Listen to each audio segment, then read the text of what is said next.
वन्देऽहं श्रीगुरुश्रीयुतपदकमलं श्रीगुरुं वैष्णवांश श्रीरूपं सग्रजातं सहगणरघुनाथान्वितं तं सजीवं साद्वैतं सवधूतं परिजनसहितं कृष्णचैतन्यदेवं श्रीराधाकृष्णपादान् सहगणललिता श्रीविशाखान्वितं स नमो विष्णुपादाय भगवते प्रियात्मने भक्ति केवल पृष्ठाय गुरुवर्गोनुगामिने भक्ति सुंदर सन्यासी नामिने भक्ति रूपिणे गौड़ीय शास्त्र गौरांग ख्याति प्रकाश कीर्तये। हरे कृष्ण। आमार श्री गुरु चरणे एवं गुरुवर्गेर चरणे कोटि प्रणाम निवेदन करे आमी रघुनाथ दासेर जीवनी कथा द्वितीय पर्व शुरू करছি। पानिहाटीते दधि उत्सवेर द्वितीय पर्व शुरू हलो, आपनारा आस्वादन करते थाकुन। ए बोले श्री रघुनाथ दास श्री যদুনন্দন आचार्येर संगे चललेन। पाहारादारगण घुमন্ত अवस्थाय मने करल रघुनाथ गुरुदेवेर संगे तार गृहे जाच्छे। रघुनाथ किछु दूर श्री गुरुदेवेर संगे गिये बोलेन, गुरुदेव आपनी गृहे फिरे जान, आमी सेवकटिके बुझिए शीघ्र पाठिए दिच्छी। श्री যদুনন্দন आचार्य बोलेन, अच्छा तुमी जाओ। श्री रघुनाथ दास भाबलेन प्रभु भालो समय उपस्थित करेछेन। कौशल करे तिनी श्री गुरुदेवेर आदेश निये श्री पुरीधामेर दिके यात्रा करलेन। ग्रामेर प्रसिद्ध पथ छिड़े बन पथे चलते लागलेन। एक दिनेर 15 क्रोश रास्ता हेঁটে सन्ध्यार समय एक गोपपल्लीते उपस्थित हलेन एवं गोयालादेर थेके किछु दूध मेघे पान करे रात काटालेन। सकाल बेला आबार चलते लागलेन। एदिके सकाल बेला श्री रघुनाथेर खोज आरम्भ हलो। गोवर्धन दास ताड़ाताड़ी गुरु श्री যদুনন্দন आचार्येर गृहे एलेन। रघुनाथ कोथाय? যদুনন্দন दास सब घटना बोलें। एबार गोवर्धन दास बुझते पारलेन रघुनाथ फाँकी दिए पालिए गेछे। गृहे क्रंदनेर रोल उठल।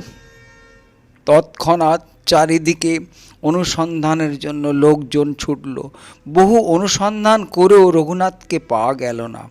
गोवर्धन दास गौड़ीय भक्तদের संगे नीलाचलेर दिके रघुनाथ যাচ্ছে কিনা সন্ধান নেয়ার জন্য কয়েকজন লোককে পত্র লিখে শ্রী শিবানন্দ সেনের নিকট প্রেরণ করলেন। হিরণ্য গোবর্ধনের লোক শ্রী শিবানন্দ সেনকে নীলাচলের পথে গিয়ে ধরল এবং সব কথা বলল ও পত্র দিল। শিবানন্দ সেন সব কথা বুঝতে পারলেন। তিনি জানালেন তাদের সঙ্গে রঘুনাথ আসে নাই, হয়তো অন্য পথে নীলাচলে গিয়েছে। লোক এসে হিরণ্য গোবর্ধন দাসকে এ সংবাদ জানালো। শ্রী রঘুনাথ দাস ছত্রভোগের পথে পুরীর দিকে চললেন। ভক্ষণ নাহি সমস্ত দিবস গমন, ক্ষুধা নাহি বাধে চৈতন্য চরণ প্রাপ্তে মন। কভু চর্বণ কভু রন্ধন কভু দুগ্ধ পান, যবে যেই মিলে তাহে রাখে নিজ প্রাণ।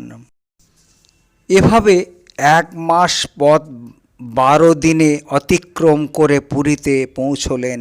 এর মধ্যে 3 দিন মাত্র ভোজন করেছিলেন। পুরীতে পৌঁছে লোক পরম্পরা জেনে মহাপ্রভুর নিকট এলেন। দূরে থেকে শ্রী রঘুনাথ দাস প্রভুকে বন্দনা করতেই মুকুন্দ দেখলেন ও বুঝতে পারলেন। প্রভুকে বললেন, রঘুনাথ দাস দণ্ডবত করছে। ইহা শুনে প্রভু বললেন, রঘুনাথ রঘুনাথ এসো এসো। রঘুনাথ নম্রভাবে নিকটে আসলেই প্রভু উঠে তাকে আলিঙ্গন করলেন। প্রভুর স্নেহ আলিঙ্গনে রঘুনাথের সমস্ত দুঃখ দূর হলো। আনন্দে তার দুনয়ন দিয়ে প্রেম অশ্রু পড়তে লাগলো। প্রভু বললেন, রঘুনাথ কৃষ্ণ বড় করুণাময়, তোমাকে বিষয় বিষ্ঠাগর্ত থেকে উদ্ধার করেছেন। শ্রী রঘুনাথ দাস বললেন, প্রভু আমি কৃষ্ণ কৃপা জানি না, তোমার কৃপায় উদ্ধার হয়েছি এ মাত্র জানি। তখন প্রভু হাস্য করতে করতে বললেন, তোমার বাপ জ্যাঠা বিষয়টাকে সুখ বলে মনে করে, ব্রাহ্মণের সেবা করে ও পুণ্য করে অভিমান করে আমি বড় দানী। তারা শুদ্ধ বৈষ্ণব নন, বৈষ্ণব প্রায় বিষয় বাড়ান, তাদের যাবতীয় সৎ কার্যের মূল্যে বিষয়ের বন্ধন থেকে মুক্তি পাওয়া যায়, কিরূপে তার সন্ধান রাখে না। বিষয়ের এমন স্বভাব মনুষ্যের মন্দ প্রবৃত্তি এনে দেবেই। রঘুনাথ, এমন বিষয় থেকে তুমি মুক্তি লাভ করেছ। তোমার বাপ জ্যাঠাকে আমার মাতামহ শ্রী নীলাম্বার চক্রবর্তী ভাইয়ের মতো দেখেন। সে সম্বন্ধে তোমার বাপ জ্যাঠা আমার আত্মীয় হন, তাই পরিহাস করে তোমাকে এসব কথা বললাম। অতঃপর মহাপ্রভু শ্রী স্বরূপ দামোদরকে সম্বোধন করে বললেন, রঘুনাথকে তোমায় দিলাম, পুত্র বা ভৃত্য জ্ঞানে একে অঙ্গীকার করো। শ্রী স্বরূপের রঘু বলে এর খ্যাতি হবে। তারপর প্রভু তাকে শীঘ্র সমুদ্র স্নান ও জগন্নাথ দর্শন করে এসে প্রসাদ গ্রহণ করতে বললেন। শ্রী রঘুনাথ দাস সমুদ্র স্নান ও জগন্নাথ দর্শন করে এলেন। শ্রী গোবিন্দ প্রভুর ভোজন অবশেষে পাত্রটি তাকে দিলেন। শ্রী রঘুনাথ মহানন্দে প্রভুর অবশেষ পেয়ে সমস্ত ক্লেশ থেকে মুক্ত হলেন, নিজেকে ধন্যাতি ধন্য মনে করলেন। 5 দিন রঘুনাথ প্রভুর নিকট ভোজন করলেন। অনন্তর সারাদিন ভজন করতেন, রাত্রে সিংহদ্বারে দাঁড়িয়ে মেঘে খেতেন। অন্তর্যামী প্রভু তা জানতে পেরে একদিন সেবক গোবিন্দকে ভঙ্গি করে জিজ্ঞাসা করলেন, রঘুনাথ প্রসাদ নিচ্ছে কি? গোবিন্দ বললেন, সেখানে প্রসাদ নেওয়া বন্ধ করে রাত্রে সিংহদ্বারে মেঘে খায়। প্রভু তা শুনে বললেন, বৈরাগী করিবে সদা নাম সংকীর্তন, মাগিয়া খায়া করে জীবন রক্ষণ,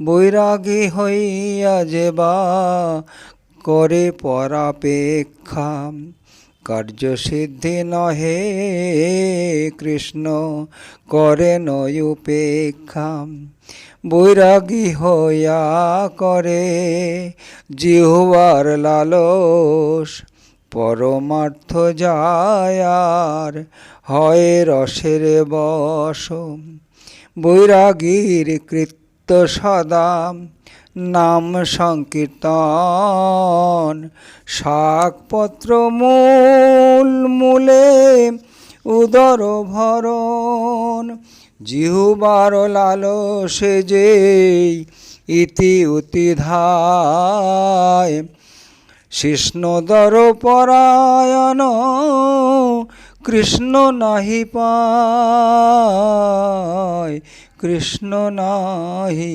পায়। মহাপ্রভু জগৎকে শিক্ষা দেবার জন্য রঘুনাথ দাসকে লক্ষ্য করে এ সমস্ত কথা বললেন। শ্রী রঘুনাথ দাস বাস্তবত সর্বত্যাগী নিষ্কিঞ্চন বৈষ্ণব শ্রেষ্ঠ। শ্রী রঘুনাথ দাস সামনাসামনি প্রভুর কাছে কোনো কথা জিজ্ঞাসা করতেন না, শ্রী স্বরূপ গোস্বামীর দ্বারা বা অন্য কারো দ্বারা জিজ্ঞাসা করতেন। একদিন শ্রী স্বরূপ গোস্বামীর দ্বারা অকর্তব্য সম্বন্ধে কিছু জিজ্ঞাসা করলেন। প্রভু তার উত্তরে বলতে লাগলেন, গ্রাম্য কথা না শুনিবে, গ্রাম্য কথা না কহিবে, ভালো না খাইবে আর ভালো না পরিবে, অমানি মানদ হইয়া কৃষ্ণ নাম সদা লবে, ব্রজে রাধা কৃষ্ণ সেবা মানসে করিবে। শ্রীমন মহাপ্রভুর শ্রীমুখ থেকে রঘুনাথ দাস এই অমৃতময় উপদেশ শুনে প্রভুকে ষষ্ঠাঙ্গে বন্দনা করলেন। প্রভু শ্রী রঘুনাথ দাসকে স্নেহে আলিঙ্গন করলেন। একদিন শিবানন্দ সেন শ্রী রঘুনাথ দাসের কাছে তার পিতার যাবতীয় চেষ্টার কথা বললেন। রথযাত্রা উৎসব শেষ হলে গৌড়দেশের ভক্তগণ মহাপ্রভুর অনুজ্ঞা নিয়ে দেশে ফিরে এলেন। গোবর্ধন দাস মজুমদার প্রেরিত লোক শ্রী শিবানন্দ সেনের গৃহে এসে তাঁর নিকট শ্রী রঘুনাথের সম্বন্ধে যাবতীয় কথা শ্রবণ করলেন। অতঃপর শ্রী গোবর্ধন দাস রঘুনাথের নিকট একজন ব্রাহ্মণ ও এক ভৃত্য এবং 400 মুদ্রা প্রেরণ করলেন। শ্রী রঘুনাথ সে অর্থ স্বয়ং গ্রহণ না করে প্রভুর সেবায় জন্য কিছু কিছু গ্রহণ করতে লাগলেন। মাস 2 দিবস মহাপ্রভুকে আমন্ত্রণ করে ভোজন করাতে লাগলেন। 2 বছর এভাবে কেটে গেল। তারপর প্রভুর নিমন্ত্রণ বন্ধ করে দিলেন। একদিন শ্রী স্বরূপ দামোদর গোস্বামী শ্রী রঘুনাথকে জিজ্ঞাসা করলেন, প্রভুর ভোজন আমন্ত্রণ বন্ধ করলে কেন? শ্রী রঘুনাথ দাস বললেন, বিষয়ীর অন্নে প্রভুর মন প্রসন্ন হয় না। আমার অনুরোধে তিনি নিমন্ত্রণ স্বীকার করেন মাত্র। এ নিমন্ত্রণ মাত্র প্রতিষ্ঠা ছাড়া কিছু নাই। এ কথা শুনে প্রভু সুখী হয়ে বললেন, বিষয়ীর অন্ন খাইলে মলিন হয় মন, মলিন মন হইলে নহে কৃষ্ণের শরণ। বললেন, আমি রঘুনাথের আগ্রহে কেবল আমন্ত্রণ স্বীকার করতাম। শ্রী রঘুনাথ দাস কিছুদিন সিংহদ্বারে মেঘে খাওয়ার পর ছত্রে গিয়ে মেঘে খেতে লাগলেন। অন্তর্যামী প্রভু তা বুঝতে পেরে ছলপূর্বক সেবককে জিজ্ঞাসা করলেন, এখন রঘুনাথ কি সিংহদ্বারে মেঘে খায়? সেবক বললেন, রঘুনাথ সিংহদ্বারে মেঘে খাওয়া বন্ধ করে ছত্রে গিয়ে মেঘে খায়। তা শুনে প্রভু বললেন, ভালো ভালো কইল ছাড়িল সিংহদ্বার, সিংহদ্বারে ভিক্ষাবৃত্তি বেশ্যার আচার। শ্রী রঘুনাথের আচরণে প্রভু পরম সুখী হলেন।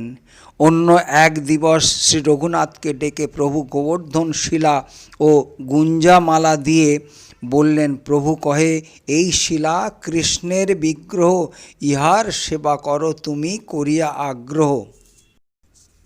এই গোবর্ধন শিলাটি প্রভু সাক্ষাৎ কৃষ্ণজ্ঞানে কখনো হৃদয়ে ধারণ করতেন, কখনো অঙ্গ অঘ্রাণ করতেন, কখনো বা নেত্রজলে স্নান করাতেন।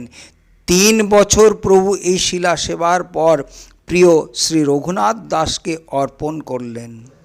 পূর্বে শ্রী শঙ্করানন্দ সরস্বতী নামক একজন সন্ন্যাসী বৃন্দাবন ধামে থেকে এ শিলা ও গুঞ্জামালা নিয়ে প্রভুকে বহু আগ্রহ করে ভেট দিয়েছিলেন।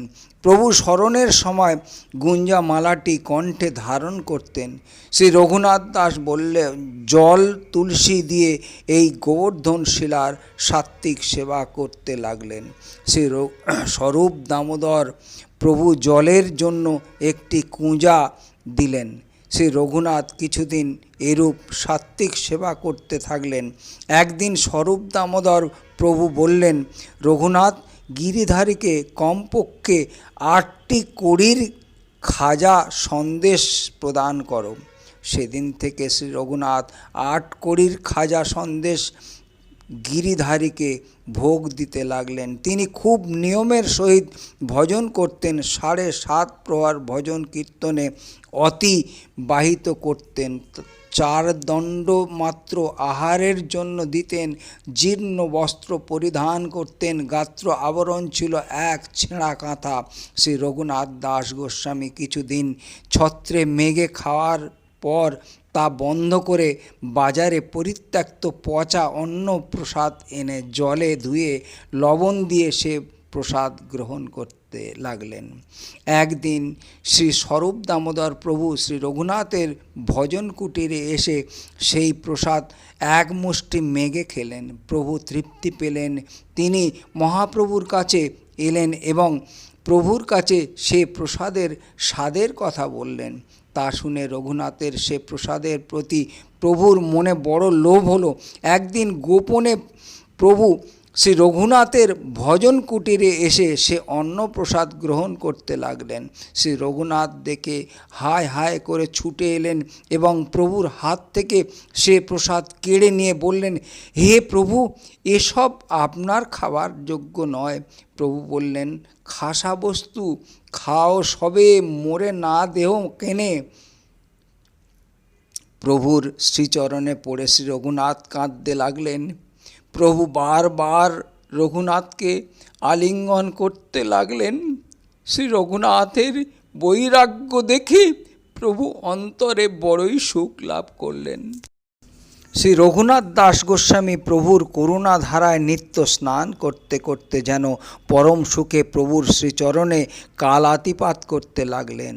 অনন্তর অকস্মাৎ পৃথিবী অন্ধকার করে শ্রী গৌর অন্তর্ধান হলেন। প্রভুর বিচ্ছেদে ভক্তগণের হৃদয়ে দারুণ বিরহ অনল জ্বলে উঠল। শ্রী রঘুনাথ দাস সে বিরহ অনলে দগ্ধ হতে হতে প্রভুর নির্দেশ মাথায় করে এলেন শ্রী ব্রজধামে। পূর্বে শ্রী সনাতন, শ্রী রূপ ও শ্রী গোপাল ভট্ট, শ্রী রঘুনাথ ভট্ট, শ্রী লোকনাথ, শ্রী কাশীনাথশ্বর ও শ্রী ভূগর্ভ গোস্বামী প্রভৃতি শ্রী বৃন্দাবন ধামে প্রভুর নির্দেশ মতো অবস্থান করছিলেন। প্রভুর অন্তর্ধানে সকলে বিরহ দাবানলে দগ্ধীভূত হতে লাগলেন। তথাপি বহু কষ্টে ধৈর্য ধারণ পূর্বক সকলে সমবেতভাবে শ্রীমন মহাপ্রভুর শিক্ষা সিদ্ধান্ত বাণী প্রচার করে ব্রতী হয়ে গ্রন্থাদি লিখতে লাগলেন। এরা সকলে মহান পণ্ডিত ছিলেন। এদের গুণ মহিমাতে আকৃষ্ট হয়ে তদানীন্তন ভারতের বড় বড় সাহিত্যিক, কবি ও রাজন্যবর্গ ব্রজধামে আগমন করতে লাগলেন। ব্রজধামে এক মহান সুবর্ণ যুগের উদয় হল। ঠিক এ সময় পশ্চিম ভারতের একজন মহান আচার্য শ্রী বল্লভাচার্য বৃন্দাবনে আগমন করলেন। শ্রী রঘুনাথ দাস গোস্বামী শ্রী রাধাকুণ্ডে বাস করতেন। তখন শ্রী রাধাকুণ্ড অসংস্কার অবস্থায় ছিল। শ্রী রঘুনাথ দাস গোস্বামী কুণ্ডটির সুন্দরভাবে সংস্কারের কথা মাঝে মাঝে চিন্তা করতেন। এক সময় এক বড় শেঠ বহু কষ্টে পদব্রজে শ্রী বদ্রিকাশ্রমে গিয়েছিলেন। তিনি সে বদ্রিকা নারায়ণ দেবকে বহু ভক্তি পুরস্সর পূজাদি করেন এবং বহু অর্থ অর্পণ করেন। সেদিন শ্রী বদ্রিকাশ্রমে রাত্র বাস করলেন। স্বপ্নে শ্রী বদ্রিকা নারায়ণ শেঠকে দর্শন দিয়ে বললেন, তুই এসব অর্থ নিয়ে ব্রজে বিরাট গ্রামে যা এবং তথায় রঘুনাথ দাস নামে একজন আমার পরম ভক্ত আছে, তাকে দে। যদি সে না নিতে চায় আমার কথা বলিস এবং কুণ্ডদ্বয়ের সংস্কারের কথা মনে করিয়ে দিস। স্বপ্ন দেখে শেঠ বড় সুখী হলেন। সুখে গৃহে ফিরে এলেন ও শ্রী নারায়ণের আজ্ঞা পালনে তৎপর হয়ে ব্রজধামে আরিট গ্রামে শ্রী রঘুনাথ দাস গোস্বামী সন্নিকটে এলেন। অতঃপর শেঠ শ্রী দাস গোস্বামীকে দণ্ডবতাদি করবার পর সমস্ত কথা নিবেদন করলেন। কথা শুনে শ্রী দাস গোস্বামী একটু চমৎকৃত হলেন। তিনি শ্রী রাধাকুণ্ড শ্যামকুণ্ড সংস্কারের অনুমতি প্রদান করলেন। শেঠ পরম আনন্দিত হয়ে সংস্কার কার্য আরম্ভ করলেন। হরে কৃষ্ণ। শ্রী রঘুনাথ দাসের দধিচিড়া উৎসব লীলা দ্বিতীয় পর্ব এখানেই শেষ এবং তৃতীয় পর্বে সমস্ত লীলা সম্পূর্ণভাবে আস্বাদন করতে থাকুন।